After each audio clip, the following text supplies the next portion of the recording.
NASA have captured the sound of pulsars using a very advanced technology. The sound is strikingly similar to knocking on a door. Listen to this.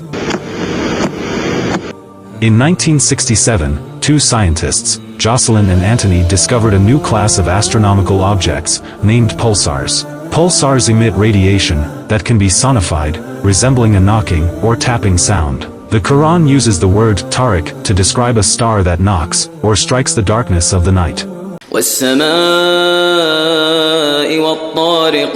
This was described in the Quran over 1,400 years ago, long before the discovery of pulsars and the advent of modern scientific methods. How could the Prophet Muhammad have known about the concept of pulsars and their knocking sound over 1,400 years ago without the aid of modern technology? The mysteries of the universe continue to inspire us, and the search for knowledge and understanding never ends.